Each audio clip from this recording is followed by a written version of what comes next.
Whitney Brown. As you might have guessed, I've been thinking a lot about human existence lately.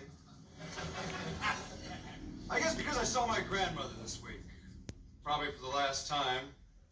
Oh, she's not sick or anything. She just bores the hell out of me.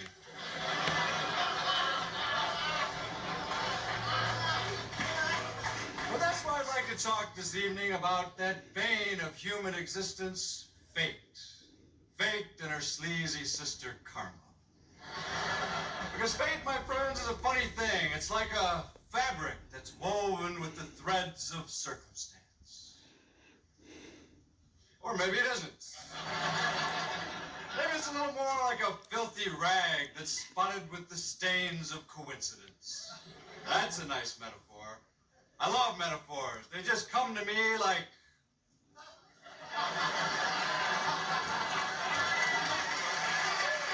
something comes to something or other.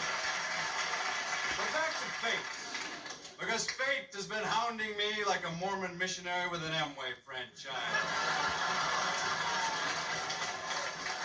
They caught up with me in Seattle this summer. Now, it's a lovely city, Seattle. Thank you. But oddly enough, it was raining the week I was there. One day it was sunny, and I was having my lunch at an outdoor cafe. It was on top of an 8-story building, just above the high water mark. It was the middle of July, so I ordered the watermelon deluxe. Now in Seattle, that's a watermelon and a knife. I was about halfway through, and I noticed in the alley 8 stories below me a basketball hoop.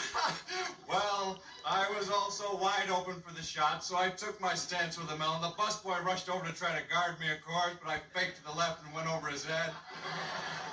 Melon went smashing through a window on the other side of the alley, shattered it like a wine glass at an Ella Fitzgerald concert. Freaked me out naturally. I figured, what if the police showed up with a helicopter? Any simple-minded detective could land a surveying crew in the alley and plot the trajectory of the melon through the window up to the roof. There was the evidence, seeds scattered around my table like pork chop bones at a Baptist picnic. But of course, the police never showed up.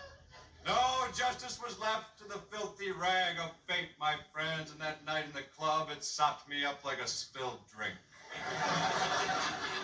There I was, talking to the audience. I noticed a lady sitting in front. I noticed her because she was listening to a Walkman. Now, normally that doesn't bother me, but she started singing along. And I've always felt they should have a warning on those boxes like they do on cigarettes. Caution, this will not make you sound any better to the outside world.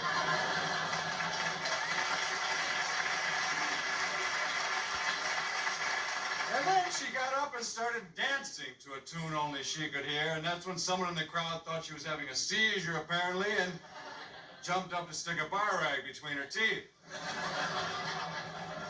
Well, for some reason, she caused a scene, and so naturally, the bouncer beat the dickens out of her and threw her out. But watching the whole thing, I felt kind of bad, almost, in a way, sort of. Because I think people should have a good time when they come to a comedy show and not get bar rags stuffed in their mouth. Maybe it's a little out of line, but that's how I feel. Anyway, I went outside afterwards to see if she was still there. I figured maybe I could tell her a few jokes, because she had missed part of the show. Well, as fate, that filthy rag would have it, she was there. She was lying in a doorway down the street while she was trying to recover some kids had found her.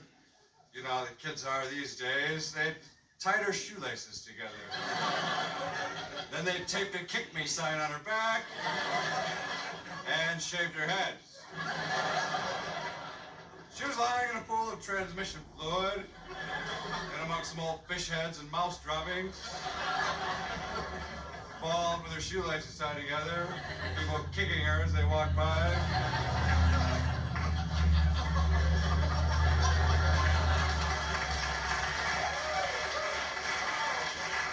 But I noticed she was crying.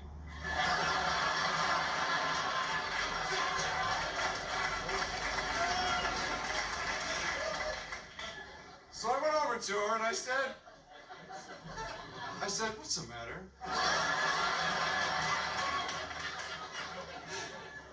And just like a woman, she said, nothing.